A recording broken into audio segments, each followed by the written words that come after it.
Salut, aujourd'hui on va parler d'une nouvelle technique pour être plus détaché des écrans, des réseaux, de ce genre de choses et être plus rattaché à un vrai fun de gamin.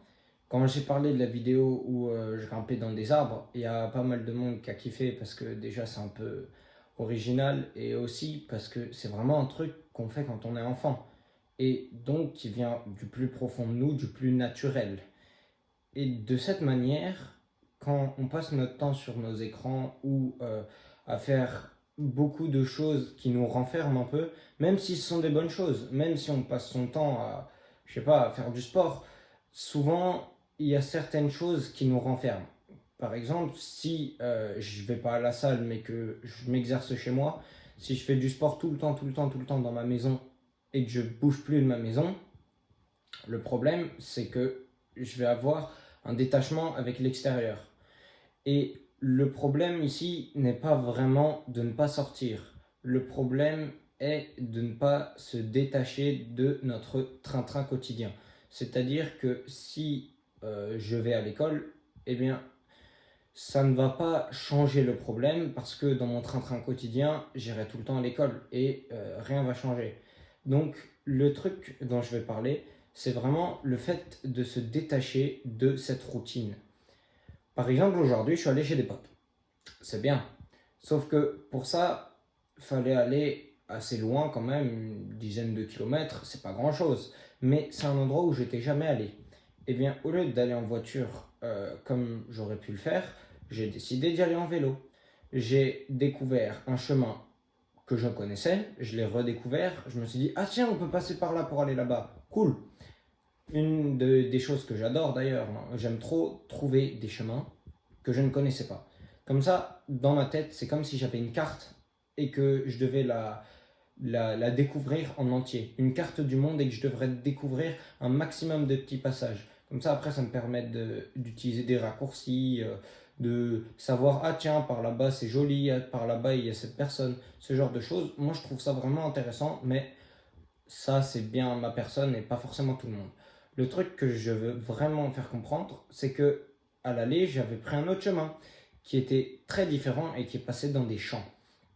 Et cette chose, ça m'a vraiment fait, ça m'a tilté dans ma tête. Je me suis compte d'une chose, c'est que vraiment, le fait de passer son temps dans la nature, et vraiment simplement dans la nature, avec aucune distraction, c'est vraiment bon pour le cerveau. C'est-à-dire que ça permet à ton corps de prendre pour focus soit ton propre corps, donc comment est-ce que tu bouges, comment est-ce que tes muscles se contractent, ce genre de choses. Ça te permet à la fois de penser à des choses auxquelles tu penserais parce que ça t'arrode l'esprit, c'est tes pensées récurrentes en ce moment, c'est pour prévoir ce que tu feras plus tard. Donc ça permet aussi de réorganiser un peu ton esprit. Mais aussi, si tu n'as aucune idée de quoi faire, aucune idée de quoi penser, le fait de voir la nature, qui est vraiment un million de milliards d'entités que tu ne maîtrises pas, agir sous tes yeux, eh bien, ça te permet d'avoir ce côté où tu t'ennuieras jamais.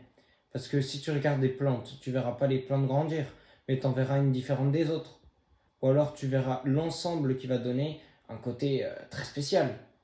Ou alors tu vas voir des insectes qui se déplacent de manière qui te paraissent bizarres, ou alors d'autres d'une manière que tu pourrais prédire, et tu peux t'amuser à voir ça. Tu peux voir des oiseaux, tu peux voir des mammifères, tu peux voir les réactions entre plusieurs de ces entités. Et vraiment, cette infinité de possibilités fait que tu ne t'ennuieras jamais. Et surtout qu'elle va stimuler ton cerveau. En stimulant ton cerveau, au début, on s'ennuie. Ok. Ensuite, on commence à voir la nature, on commence à penser à un truc par-ci par-là, mais toujours on s'ennuie beaucoup parce qu'il ne se passe pas grand-chose. Ou dans notre tête, en tout cas, on a l'impression qu'il ne se passe rien. Au bout d'une dizaine de minutes, c'est, en tout cas pour moi, hein, pour vous, je ne sais pas si c'est plus rapide ou pas, on va commencer à avoir des idées, des pensées auxquelles on peut s'attacher et commencer à les développer. Et en les développant, moins s'ennuyer. Et au bout d'une vingtaine de minutes, vraiment, le cerveau, il est parti. J'ai de quoi parler tout seul, mais pendant des heures et des heures, et me faire une discussion à moi-même. Ce qui me permet, une bonne introspection, chose qu'on oublie beaucoup de faire et qui est vraiment bonne pour le corps, et aussi qui permet de se détacher d'un train-train, se détacher d'une routine et découvrir des nouvelles choses. Et le fait de pouvoir se détacher comme ça de ce qu'on aurait l'habitude de faire est vraiment très très bon pour le corps, car il permet de s'adapter, de sortir de sa zone de confort. Et encore, euh, s'adapter, oui, c'est vrai. Sortir de sa zone de confort. En fait, je pense que c'est à peu près tout, hein, mais c'est déjà largement suffisant. Moi, je pense que chose qu'on devrait essayer tous de faire un peu plus, sortir marcher de temps en temps, ou faire du vélo ou quelque chose comme ça, et se balader dans des endroits inhabituels. Parce que ça va permettre de stimuler notre cerveau, de continuer à découvrir cette espèce de carte mentale, et aussi de réorganiser ses idées, réorganiser son esprit, donc avoir une suite de journées beaucoup plus calme. Et ça, c'est vraiment quelque chose qu'on devrait tous vouloir. Parce que le fait d'être calme, ce n'est pas quelque chose de mauvais. Moi, je suis hyperactif et je trouve que quelqu'un d'énergique, c'est vraiment un des meilleurs compliments qu'on peut donner. Moi, je trouve que être énergique, c'est une des meilleures choses qu'on puisse être. Pourtant, calme, c'est très intéressant. Pourquoi? Quand je dis quelqu'un d'énergique, c'est dans le sens où il a euh, de la... C'est dans le sens où je vais sortir beaucoup de choses. Dans le sens où je vais beaucoup bouger, où je vais avoir beaucoup d'idées, beaucoup d'inspiration, où je vais avoir une certaine manière de réfléchir qui est inhabituelle et donc qui va permettre beaucoup de possibilités et donc moins d'ennuis. C'est ça que je trouve dans le côté énergique, ok? Mais le fait d'être calme n'est pas de ne rien faire, de ne rien dire, mais d'avoir un esprit clair. Le fait d'être calme et de savoir où l'on va et de ne pas perdre son temps. Quand je suis en train de parler en ce moment, dans la plupart de mes vidéos, comme je l'ai fait en impro, eh bien, je parle de choses que je connais. Donc la plupart du temps, mes arguments sont corrects, ma manière d'expliquer est plutôt bonne et tout va assez bien. Mais il m'arrive souvent de me retrouver perdu, de ne plus trop savoir quoi dire ou ne plus trop savoir où je suis et donc rendre la chose un peu moins intéressante pour vous. Eh bien ceci arrive car mon esprit n'est pas suffisamment clair. Si mon esprit n'est pas suffisamment clair, c'est à la fois mauvais pour moi, à la fois mauvais pour les autres, mais pas quelque chose de très grave. C'est vraiment un peu désagréable, mais on s'en veut pas. Mais dans le fond du fond, si on veut vraiment pousser ce skill jusqu'au bout, c'est vraiment une bonne chose de pouvoir avoir l'esprit clair. Au moins, pas forcément l'être toujours, mais avoir cette possibilité. Car si j'ai envie d'avoir une discussion profonde avec quelqu'un et que je ne suis pas suffisamment clair, eh bien, on va se perdre l'un comme l'autre et on va vite s'ennuyer dans cette discussion et pas aller au bout des choses. Et ça, je trouve ça dommage. Donc, cette chose que j'aimerais qu'on essaye de travailler plus avec cette espèce de side quest de découvrir une carte mentale, mais bon, ça, peut-être j'en parlerai plus tard, c'est vraiment le fait de s'attacher à la nature, découvrir des nouvelles choses, se déplacer et passer ce temps dans l'ennui dans la nature en particulier qui va permettre euh, au cerveau de se réorganiser et de se mettre au clair et de se calmer.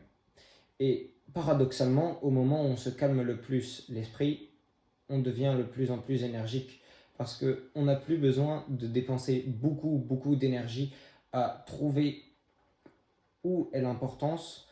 Par exemple, si je ne sais pas ce que je vais faire demain, je peux passer des heures et des heures à penser à qu'est-ce que je ferai en premier, qu'est-ce que j'ai envie de faire, tout ça. Si mon esprit n'est pas clair, ça va me demander beaucoup d'énergie. Si mon esprit est clair et que je sais déjà je vais faire telle chose, telle chose, telle chose et telle chose, eh bien, il me faudra très peu d'énergie pour ça. Donc j'aurai encore beaucoup d'énergie pour trouver des blagues ou de quoi m'amuser de façon supplémentaire. Donc en étant calme, on est plus énergique. Et sur ce, je vais vous laisser. avec une espèce de citation que j'aime beaucoup qui dit Clear space, clear mind, qui veut dire un espace propre donne un esprit clair. C'est bien dans la même idée. Si tout est bien rangé, eh bien, on n'a plus besoin de perdre beaucoup d'énergie. Notre esprit est bien rangé aussi. Il n'a pas besoin de perdre beaucoup d'énergie. Et dans cette situation, tout est plus simple. Et donc, on peut s'amuser mieux. Salut!